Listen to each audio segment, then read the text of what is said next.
So welcome to this May edition of the Dapper Community Call. We have an interesting agenda for you today. I'm just going to share my screen.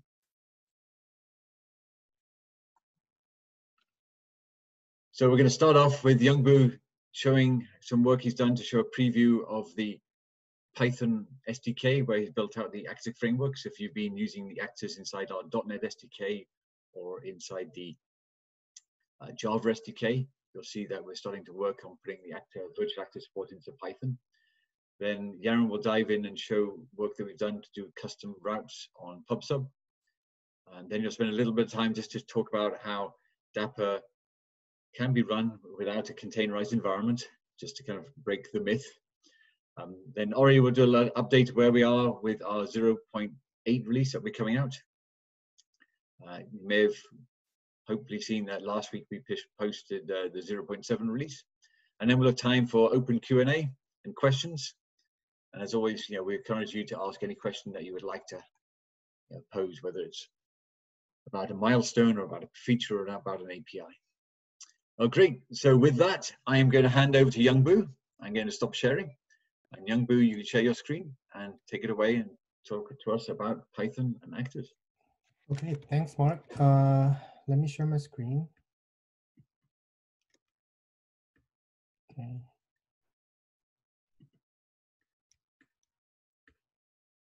Okay.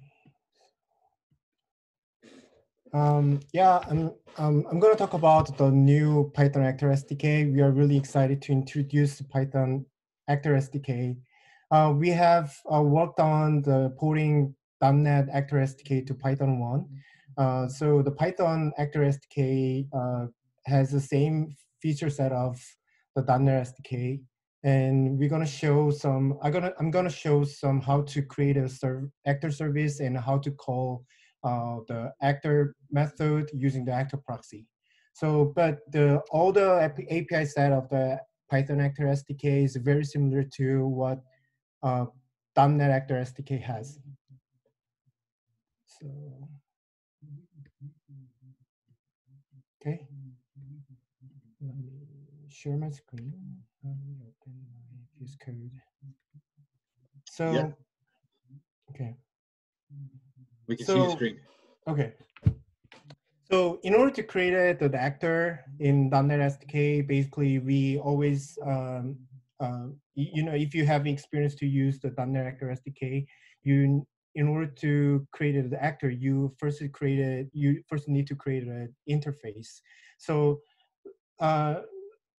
in Python, we are using the same way. So basically, you need to first create your actor interface derived from an actor interface. And I defined the 4 actor method here, and we actually provided actor method annotation to change the name of method to whatever you want. Basically, Python naming convention is following the snake cases. So if you don't like this way, you can change the actor method by using actor method annotation. Or this is basically optional. So if you are fine with the snake cases, you can just use. We don't need to use the actor method annotation. So once you define the actor interface, now this is time to create an actor, implement an actual actor.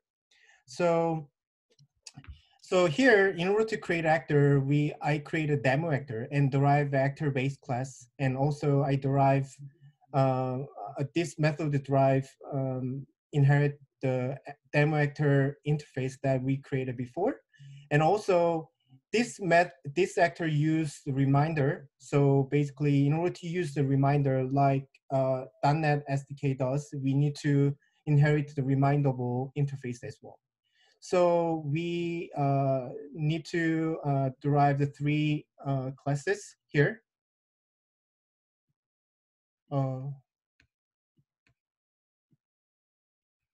Can you hear me?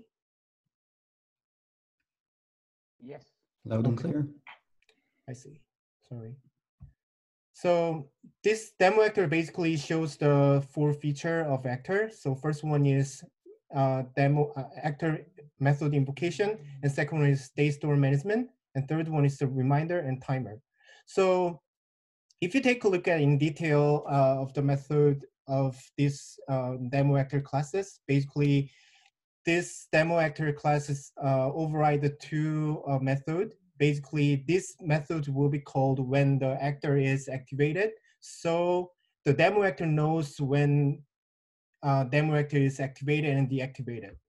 So, and then these part basically is implement the actor method that we define in demo actor interface here.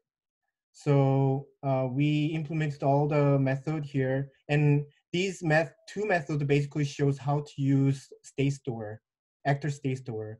You can use, in order to use the actor state store, you can use state manager member to set the state, to get the state and save the state.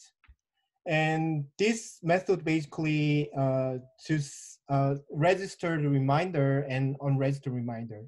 The API set is basically same as the .NET SDK one. So if you are familiar with the .NET SDK, you can easily understand the Python Actor SDK. So, and this basically shows how to set the timer, and this one basically is the callback function for timer. This one is for the reminder. As you know, the difference between the timer and reminder in Dapper Actor is reminder basically is persistent timer. So even if your actor instance is down, a reminder is still there, and the actor is activated again, then it will be triggered. But for timer, basically, if your actor instance goes down, all the timer will be cleaned up, and you always need to set up once your actor is activated. That's the difference. And once you create your actor, and then you need to create an actor service. Basically, that actor service is serving demo actor. So in .NET SDK, we use AX.NET Core to serve the actors, but here in Python, we choose a Flask, which is one of the most popular web server. So, and also we provide a Flask extension. So, for example, we provided a Dapper Flask extension, and so you can just like enable the Flask, enable the Dapper actor using this, and then just register demo actor like this, and then it will automatically magically setting up all the routing to communicate with the Dapper sidecar endpoint. So this is all you need for the Dapper Dapper actor service. And then I would like to take a look at the client side. So in order to invoke the actor service method, you in .NET basically .NET SDK provide an actor proxy to call the actor method. In .NET basically actor proxy provided two ways. One is remoting, another one is non-remoting. Remoting way is basically using .NET remoting technology. So in Python, we cannot use that way. We always need to use the non-remoting actor invocation. So for example, this one basically this is a kind of non-remoting actor invocation method, and we need to specify we need to pass the actual actor method like this, but we implemented like some kind of like RPC style proxy actor method invocation thanks to the Python duck typing. So you can use this RPC style method invocation, but there is some limitation because of the non-remoting actor invocation way. Basically, we can pass only one argument. You cannot pass the two more arguments here. I mean, you know that gRPC also support only one request protocol of messages, right? So it's fine, I think. And so I really recommend to use the RPC style. The difference between the row invoke method and RPC style invocation is the row invocation method basically doesn't deserialize the response, body. So if you call this one and then if you take a look at the response, it basically just return byte array. But if you're using RPC, we are basically deserialize the actor proxy basically deserialize the response body to the Python object. So that's why I recommend this one. And also these examples shows how to call like other method. Basically this call will call this one. If you call this one, we'll call this method to save the states. And you can see some examples to example code to enable reminder, enable timer, and also you can see how to like disable the timer and reminder. Basically, you can see the all the detailed code here. So let's take a look. Let's run this example. So I will run the actor service in this command window. And then this part I will run client side, which use actor proxy to call the actor method. So you see this, basically you can see this actor is, the actor is activated, and also you can see that the state store is set it. And also you can see the reminder callback and timer callback is triggered. And I added like a 30 seconds delay to see the reminder and timer works. So yeah, yes, and then you can see that timer and reminder is stopped. Okay, so this is all I have now for demo. And if you want to try out, basically we didn't like merge the feature branch to master yet. So if you want to know more, if you want to try out, I recommend to check out this features branch. We will merge this feature branch to master, I think, next week, and then you can see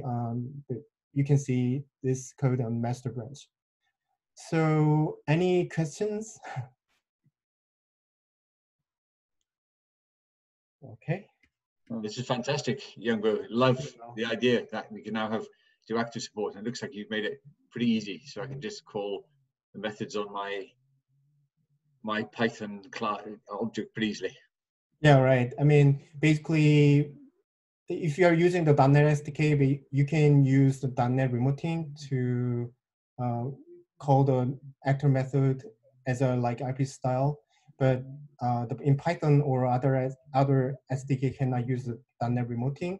So yeah, but we implemented the RPC style invocation using Python duck typing. So this is good. Yeah. And also I realized that when I searched the internet, actually I couldn't find any virtual actor implementation in Python. So this will be the first implementation for virtual actor, I think. Yeah. Oh, and Youngbo with 8.0 will be releasing this as a package for Python. Yes, right.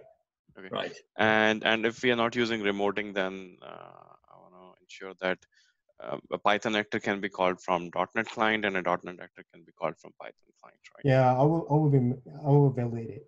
Mm-hmm. Yeah. There's a question in the chat window. Sorry? There's a question by Mercine. Which serialization protocol is used underneath? It's HTTP. Basically, we are using Python JSON serializer. So, I mean, later we may need to use like Marshmallow serializer to deserialize complicated like Python objects and Python things. So basically, I understand that state stores in actors are not portable from one language to another. and you just that's fine, but just just wanted to understand this. So you cannot like rewrite the same code into different language and keep using the same state store. You need to convert the state store, right? Yeah, yep. So but we try to like make comparable across the, I mean, the languages. We will try, but we'll see how it works. Did you consider protocol buffers at any point here, or it's not a fit because it's not dynamic? None now. But we have some conversation in the beginning, as I remember, but yeah, there's no plan to. Actually, we want the state store to be directly queryable. You can directly query the state store for getting the actor states. Oh, so you don't want to repeat the mistakes from Service Fabric? Yes. We try not to repeat mistakes. Okay. Yeah, we'll try not to repeat mistakes from anywhere. Yeah, that's important learning, and you would get the feedback long after getting good adoption of the project. So it's good to have. Yeah, we think the visibility into the data is probably more important than a scenario where you'd rewrite your actor and then use the same state when you run your new actor with a new language. Yeah, definitely, I agree. Yeah. But what we will ensure that these actors implementations can be invoked from different language clients or over HTTP for that matter. Awesome. Fantastic, Young Boo. That's really good. Thank you for sharing that. Thank you. And there's one more question that comes from Ironman, and it's, will we publish this as a pip package and deploy it into pip install? So I think the answer to that is yes. Yes. Great. So let's switch over now. Yes. So yes, let's switch over now, and your own.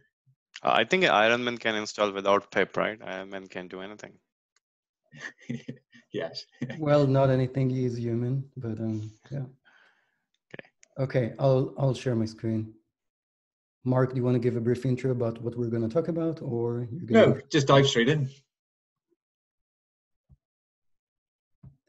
Okay, let me know when you can see my screen.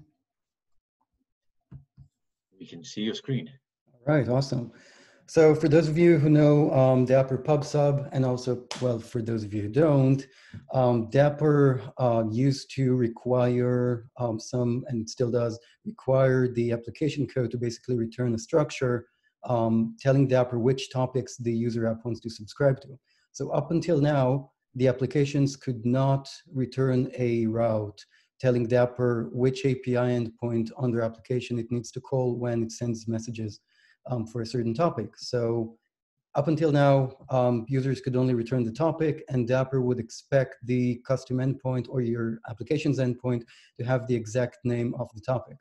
And that upset a few people. I don't want to say that, you know, we received death threats and stuff, but something close. And this became a pretty passionate topic among users and customers alike. And so in 0.8, we're going to introduce what you're going to see here, which is a different structure. This is a breaking change for Dapper PubSub, so people who are using Dapper PubSub beware. And now there is basically an array, and the array has a schematized JSON object. So it's not just an array of strings for the topics. You now can say, for topic A, send it to an endpoint called whatever that's in the route. So here I'm subscribing to topic B, and the route is custom/path, which is this piece of code that we're watching here. And I'm going to try and run this. Docker is kind of failing on my machine, but it should work. So I'm using the Dapper CLI. This is not on 0.7, I repeat. So if you try to run this, it won't work. So if you do want to try this functionality, it's from master branch. So you're going to have to either take the edge build or build it yourself from source. So I'm going to run Dapper run with an app ID and an app port, and this is just going to launch a node in the app.js. And Dapper is running, and I'm going to use the Dapper CLI to publish an event. So I could just make an HTTP or gRPC call, but this is also a nice place to show that the Dapper CLI has a lot of nice utilities. So we can do Dapper publish, and we choose the topic and the payload. So we can see that the event was published. And if we go back here, we can see that we received the event for topic B inside this custom path. So by doing this, we actually decouple the topics from the routes. And that's it. Excellent. Questions? Shouldn't be, because it's relatively a simple thing. I can have the same I route. have one. Go ahead. Okay, I have one question. So my question is, do you support like dynamic subscription to topics, or it's like that topics must be known in front, upfront? Yeah, so there is someone very passionate on this call today about dynamic subscriptions. This is something that we will tackle next, basically. Yes, so dynamic subscriptions are on the roadmap for sure. Yes. The passionate, so when you a say little dynamic, exaggerated. yeah, hey Dave, what'd you say? I said the extremely passionate may be a little bit over exaggerated. All right. Yeah, well, I'm sort of passionate about this too. So we will basically support a subscription endpoint on Dapper that will allow you to basically subscribe dynamically, also instead of having the statically typed list. Yes. Awesome. So you're on. Yeah, great. Yeah, a question. So does that mean that you have to explicitly add that path in there, or does it default to whatever the topic is if you don't explicitly put it in? You have to put a route. If you don't put a route, Dapper will log an error and it won't consider the subscription value. Gotcha. Thanks. Yeah. Okay. Any more questions before we move on? Well, if there are, post them in the chat window. Let's move on to the next topic, where you are also going to jump in now and talk about showing Dapper just running on a machine or without Docker. Yeah. We just wanted to sort of break some of the myths that have been emerging that Dapper requires Docker. So we just thought we'd touch on this topic a little bit and give a chance to ask a few questions around it all and show some demos around it all. Yeah, a very short demo, because this is really sort of a simple topic, and then I'm going to share again. And I even have fancy slides. Just one question, wasn't this from the version like 0.1 in place? Yes, it was actually from 0.1. Yeah, I was doing this. So. Yes, and you know, it's a shame that we need to repeat it so much, because we probably didn't do a very good job at communicating it. So we will just repeat it again and again and again. Yes. So, okay, so Dapper, and here comes the garbage truck. So yeah, it's probably gonna make some noise. Sorry about that, nothing I can do, really working from home. Those are the Dapper features that you see here. On the left is Kubernetes, and on the right is self-hosted. Self-hosted basically means run Dapper as a process. So you can run Dapper as a process anywhere on your machine. When you run Dapper with a CLI, it calls the Dapr binary, which is actually the sidecar. And I'm gonna sort of demystify how that works inside of Kubernetes and the CLI. But if we look at the features here, we can actually see that all the features for Kubernetes, for example, are also supported on self-hosted mode besides service invocation. And why is that? That's because like most other things in Dapper, Dapper supports a component model. So on Kubernetes, we're platform aware and we're doing Kubernetes resolution.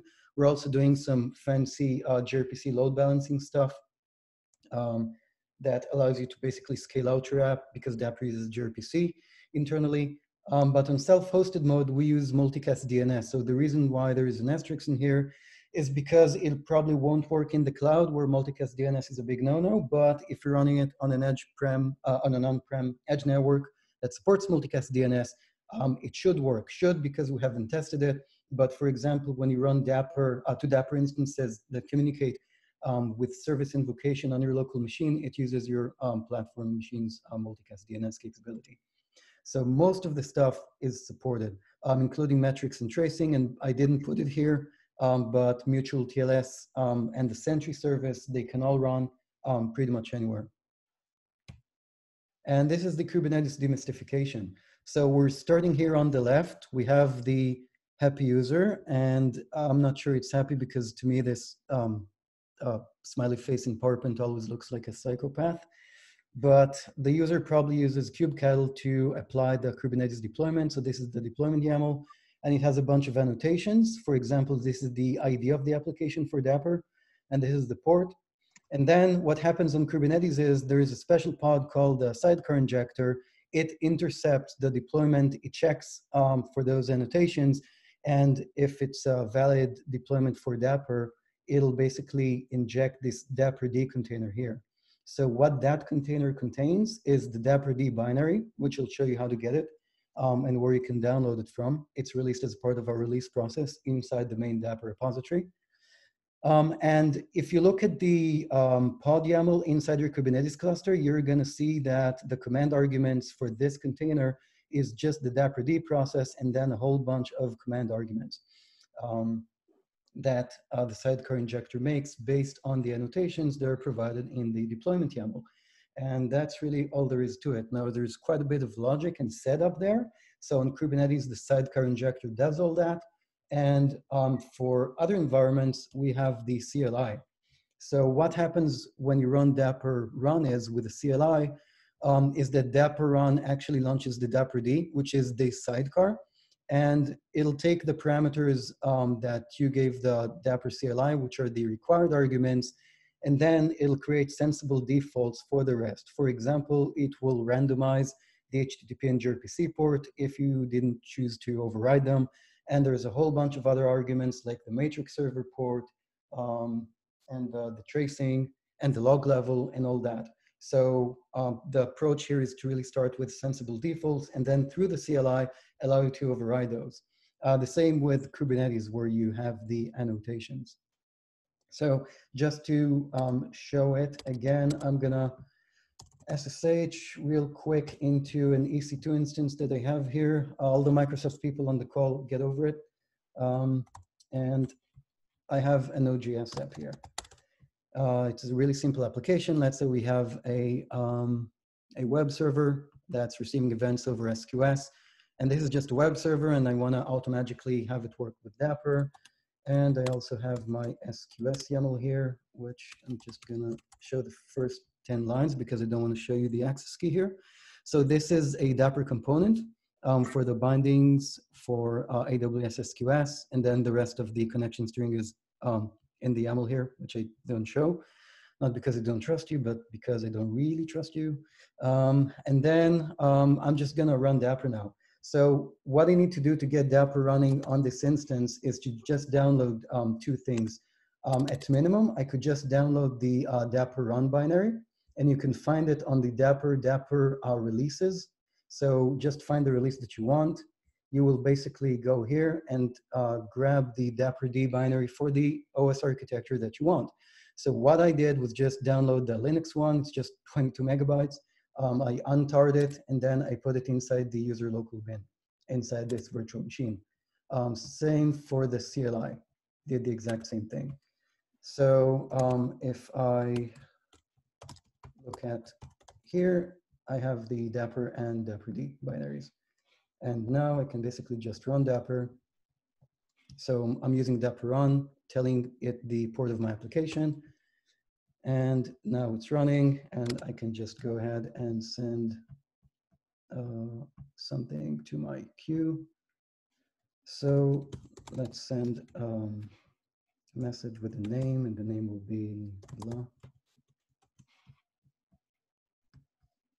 We're sending it, and if we go back here, you can see that we got it as expected. So most of you already know this, but for people who are new to Dapper, we'd just like to remind you again that you can run Dapper as a process pretty much anywhere. Now, on top of those capabilities, you can actually create things which are platform specific. So for example, if you wanted to run it on Docker Swarm or Service Fabric, for example, you would create or contribute upstream components that do the DNS resolution there to get service invocation to work.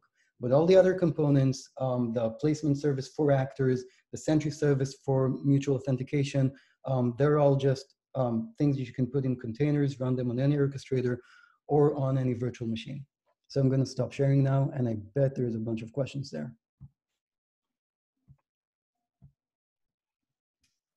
Yaron, just one note, and keep me honest here. When you're running Dapper on a machine without Docker and you have several sidecars running on the same machine, you can't rely on the Dapper port environment variable that the sidecar defines. Is that correct? So I didn't get that. Sorry, could you repeat? So usually when we run, Dapper in the sidecar defines a Dapper port environment variable that you can consume, and then kind of use that in your code to be a little more dynamic. Mm-hmm. So when you run sidecars in the same machine, I mean, that best practice in your code might not work. If you run it with the Dapper CLI, it'll inject the environment variable for Dapper into your application code. Yeah, you'll be able to use this. You'll be able to use it. Yeah, you can use it just as well. Yes. Okay. Great. Yeah, if you're launching with CLI, then you can. But if you're launching Dapr separately and application separately, then you'll have to set that port as an environment variable on your application process. Yep. Yes. Okay, that is wonderful. Which security patch, Ryan? Let's move on. Okay. Okay, then so we're going to do our last topic before we open up to questions, and Ori is just going to talk to us a little bit about what we're doing with our 0.8 timeline. As we said earlier, that we released 0.7 last week, which we were super excited about. So we spent a couple of days just thinking about what we're going to do with 0.8, and I'll let Ori talk about what our initial thinkings about this. And of course, like everything, we want input from you to give us anything that you think is important. So Ori. Yeah, thank you, Mark, and hopefully you can see my screen. Yes. Yeah, so I'm showing the milestone plan for 0.8, which is the way we kind of communicate our focus for milestone, and we have been doing in the past as well. You can find that as an issue in the Dapper repo, and it's of course part of the milestone project, which I'll show you in a second. But basically here we're kind of laying out our priorities and the time frame of the milestone. As we've been doing, we're trying to keep the cadence of at least kind of around a monthly release. So the 0.7 just came out last week, and 0.8 is targeting the beginning of June. You can see here that the release date is currently targeting June 4th. That means code freeze is going to be a couple of days before that. And the things that we're prioritizing, and this is also kind of as usual, first priority is bugs and priority 1 bugs specifically, as well as some customer feature requests that we're getting from, as we're moving forward. We've got more and more customers we're engaging with and are starting to use the technology, and we love it. And we get some feedback on gaps and features that are necessary for building real world solutions. And there are a few things that kind of just to highlight in terms of the things that will be coming up in the 0.8. One of them is bidirectional binding. So if you've been using the binding building block, we've got input binding and we've got output binding. So this bidirectional binding came up as feedback as a need. So you'll be able to, for example, use an output binding and get a response that you can get back from a service, for example. And you can see, by the way, if you visit this issue, all of these have links, so you can kind of see the issue that they represent, or maybe the query of several issues that they represent as well. Secondly is the thing that Yaron just demoed, which is the custom PubSub routes that kind of decouple the topic name from the route that your application needs to listen to when Dapper sends it a new message to get from that topic to consume. Aside from those, we're going to continue some stuff that we started with 0.7, which is the observability related issues, as well as long haul tests and end-to-end tests, together with some more security, kind of firming up the security of Dapper, as well as including some more performance and scale testing and measurement as well. Yeah, so as I said, this is kind of the plan, as always. So even moving forward, this is a good way to kind of see what's coming up in the milestone, and you can see that in the milestone itself. Like this is all open to you. You can see that in the projects under the Dapper organization, and kind of see how we're doing. You can see some of this stuff is already in progress. The milestone, by the way, can also be found here, the milestone plan. And you can kind of follow up what we're doing here, as well as kind of join the discussion, and hopefully even if you want to kind of pick up some stuff that we got in the to-do list, that will also be welcomed, of course. So yeah, that's that. Any questions on this? Hey, Ori, any chance of getting the concept of multiple PubSubs, similar to the change that we made for State Store, where you could have multiple state stores in this release, since we're already doing some PubSub work and we're going to have a breaking change anyways? So is that an issue that currently exists? I'm not sure I know that one as well. Well, I would say well, I don't know. I think that there's an issue open on it. I can double check, but it's a bit of a limitation now that you can only have one PubSub implementation defined. Yeah, that's something that we haven't actually got in this release at the moment, but let's pull up the issue and we can have a look at it. I don't think but there is an issue for this. So if this is the ability that I want to be able to have both service bus and say Redis as two different PubSub,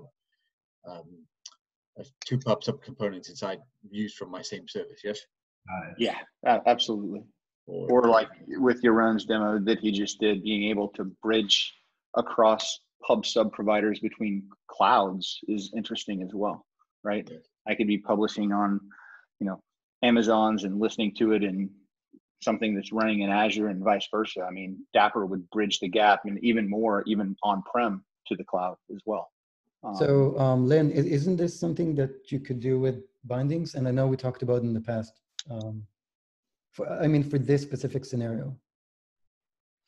I mean, could you do it with bindings? Yeah. I mean, one could argue that you don't even need PubSub, period. You could do all of it with bindings.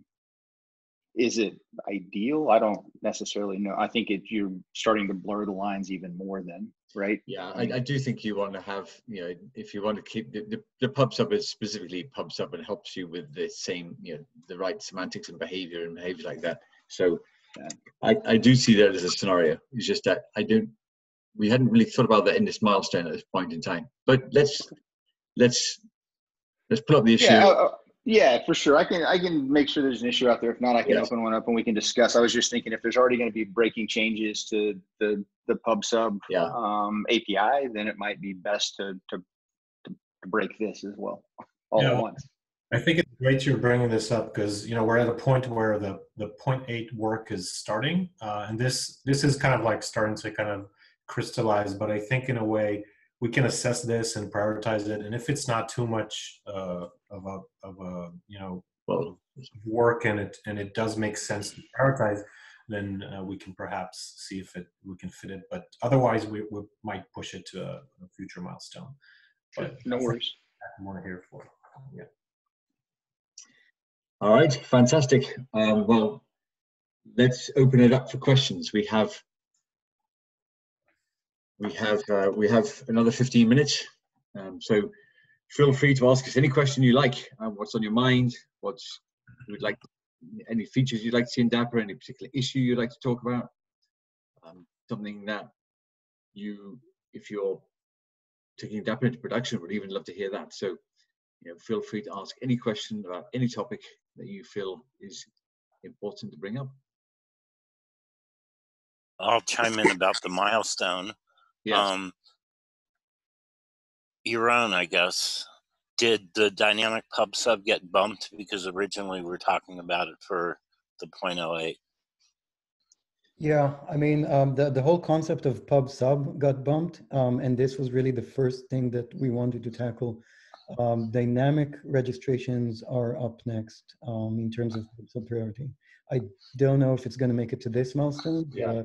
but it'll for sure be there before we release 1.0, which is slated for, I think, this year.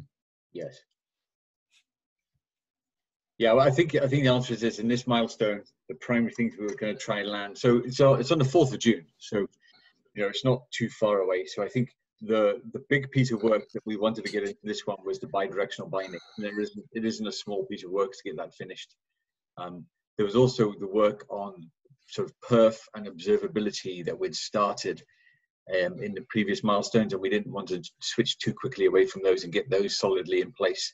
So I think, based on where we are right now, you'll see that finishing this milestone. It looks like the 9.0 milestone needs to find a stronger focus then on PubSub capabilities, the one that Lynn brought up about multiple providers and also dynamic PubSub. So I think that's what you'll see inside that milestone.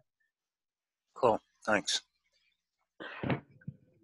So I have two questions. One is probably duplicate, because I have missed several calls. And I was asking before for encryption of traffic between application gateway ingress controller and Dapper.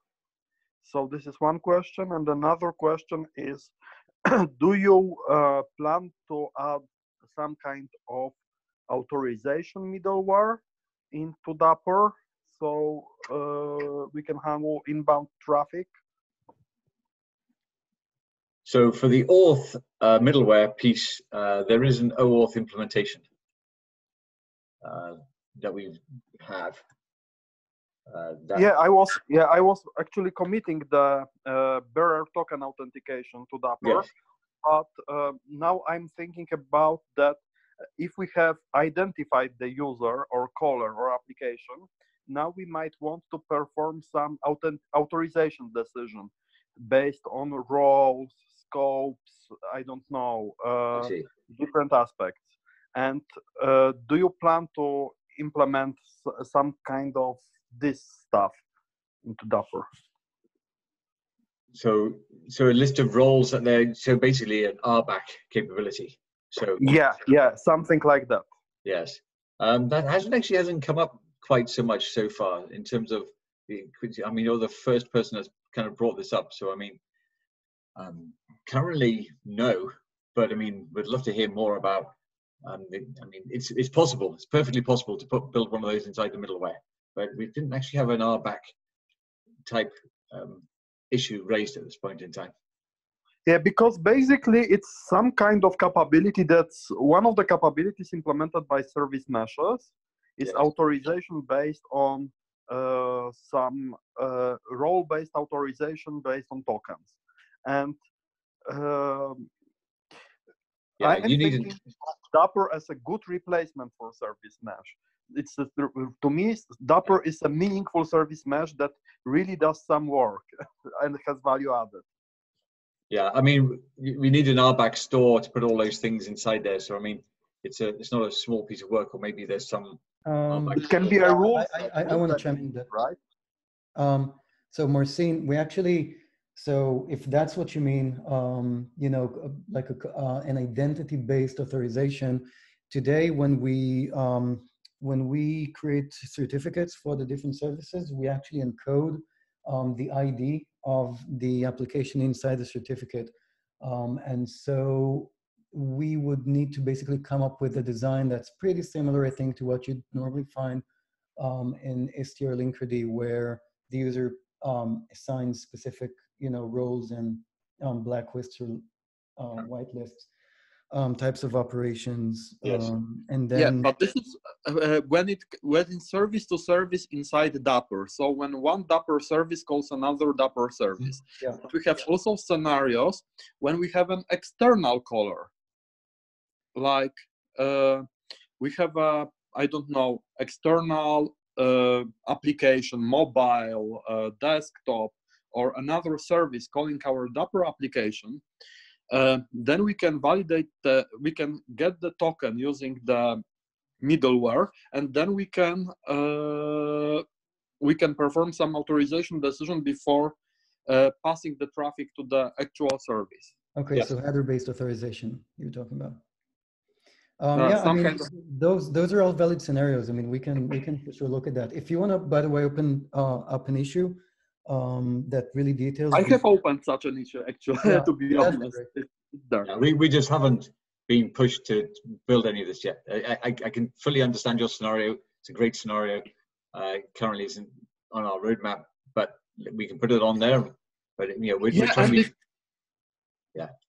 And it kind of works together with my another scenario, which is the application gateway ingress controller thing, right? Yes. Because it's also not when Dapper container talks to another Dapper application talks to another Dapper application, but when we have external caller and we want to encrypt the traffic coming into Dapper. So this is the area I don't feel very, like, say, covered. Well, the one example we did there for the ingress coming in is we did to a session, and Lynn actually just of using Nginx or reverse proxy. The only difference here, Mark, is that like the way we can Dapperize things like traffic and Nginx and everything else. Yes. That works when everything's in the cluster, right? But yes, application gateway sits outside the cluster, and so we can't Dapperize it, even though we really want to. Correct. So maybe architecturally, what you could do is first forward the traffic from application gateway into another ingress inside the cluster, and then Dapperize that ingress. But I think we need to look a little bit more about how we do that specifically with Azure App Gateway, because it just had to be different. Yeah. I mean, another place of interest to explore is at the Azure API management. I think they just released a containerized image of API management, and so you should be able to also run inside your cluster. So this is different from App Gateway. There's App Gateway and there's API management, but it'll be interesting to also explore from an API management perspective how you can Dapperize that one in terms of making sure that you provide that to be provide end-to-end sort of routing and security around those things. But yes, you're right. In order to integrate it with the service. Mark, I wonder if there's worth maybe to kind of decouple those two issues, the transport security, which gateways and others, we can kind of look into that, and also consider something like open policy agent as an alternative for like a grammar for definition of the authorization. Yes. I don't know if that has come up before. No, not really. No, this is the first time we're sort of having this discussion.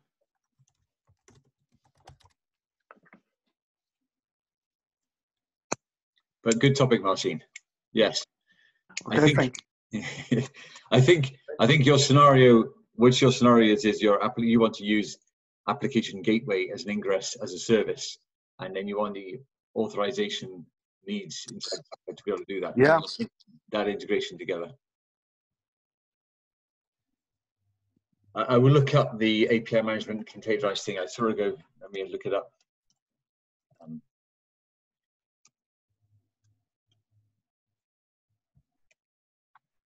But yes, good topic. Let's raise. I suggest let's raise an issue inside this and continue the discussion. At the moment, we're sort of being driven by needs. So, yeah, if we have. Oh, there's the doc. Thank you, Lynn, for posting that. But yeah, let's spend some time looking into this. We haven't spent any time since earlier in this year looking at API application gateway as an ingress.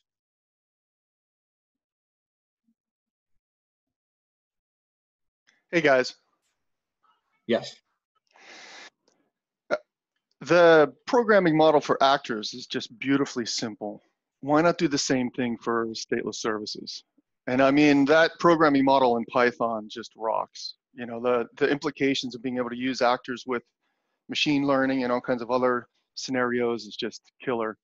But why not do the same thing for stateless services? When you say that, you mean you provide, have you seen the .NET, when you say stateless services, you know, are you looking at Can you give us a bit more detail what you're talking about? You know, you're creating an Yeah, model. I'm pining for an interface-based programming model, particularly for all the customers that I've been working with and different communities where the devs. It's just easier for the back-end devs to kind of crank on. I see. So I mean, are you envisioning, like in Service Fabric, for example, it had this concept of a stateless service-based class, and it just had a run method on it, and you just implemented run, and that was it. Is that what you're? No, interfaces, behavior. Are you looking for more like remoting type calls? Yeah, I want to avoid the remoting stigma, but yes, exactly. That interface-based programming model. Since you guys have already done it over actors, and basically you can swap out the transport and all that beautiful stuff. Why not do it for stateless services? Because I'm also looking for that easy transfer. I mean, it's a killer demo to be able to recompile my Service Fabric actors by changing the namespace. It's incredibly compelling. And all that support and the flexibility with the providers and everything now that Dapper supports, and like you guys were talking about, direct access to the state, which is also very valuable. But there's also, a large portion of the community that, particularly for the back-end devs, who really just like to, solid principles, everything involved with interface-based programming, testability, all that, just for the stateless services. Should it matter if it's stateful or stateless? If there's a general proxy interface? I mean, what no, that's happens true, Dave. It would be good. Is unnecessary. Yeah, it would be good for both. It's particularly, though for stateless, but yeah, it would work for both. But in this case, since you control the interfaces, wouldn't gRPC fits the bill better there? Yes, but the current gRPC programming model is a little cumbersome. It would be nice if the platform actually just tucked that one level below, just like we saw in Python, where I just do proxy dot and I'm ready to go. Yes. Actually, this is something we can add, I think, to our different SDKs and just wrap around the Dapper service invocation feature to provide that. I would love to be able to demo stateless and stateful services transferred to Dapper by just changing the namespace. I think that would blow everyone's minds. And then I take all my Service Fabric clients and just put them on Dapper, and then all the discussion about service mesh and everything else kind of just magically goes away. Yeah, that is a discussion we'd like to go away indeed. Yes. I mean, I don't think you won't get a perfect, you won't get the same just swapping out namespaces you done with actors, but you'll get something that's closer. I'm happy with that. If we have to do a little work to kind of massage it, and we can explain to the communities how to do that in a straightforward manner, that's still ideal. I mean, I think what you're looking for in each one of the languages, there's just an SDK where you have a client When the Service Fabric remoting has its own issues, we don't want to necessarily bring them forward. But the idea is good. Let's start with an issue on GitHub, and then we can refine it there. Yeah, I mean. Yeah, I think there's something pretty interesting there. So, and for the rest of us, some of the guys in the call, they may have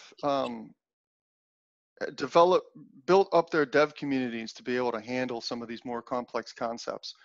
But for me and my perspective, coming into various organizations where the dev community, and you guys know the reality of all this, the acumen is extraordinarily broad, and we're trying to build distributed systems with people who are barely grokking service orientation. So anything like that, like a little syntactical sugar that makes it simpler, particularly from my perspective out in the field, goes a really long way and would promote the adoptability of Dapper in general for a broader community. When I hear this, I wanted to make it as difficult as possible to avoid people writing nano services everywhere. I can absolutely appreciate that, but there's a balance in there, right? That's more along the line of good architecture, but yeah, I hear you. Okay, let's start an issue. Thank you, gentlemen. Yeah, I see. I hear you. I hear you. And just need. I think we're okay. just time. Well, I think with that, there may be a chance for one last question if anyone wants to throw something out there. Other than that, I think we're going to call it done. Thanks, everyone. Thank you very much. Thank you, everyone. See you in 2 weeks' time. The next one will be on the 26th of May, just after build. Sounds good. Thanks, guys. Stay safe, everyone.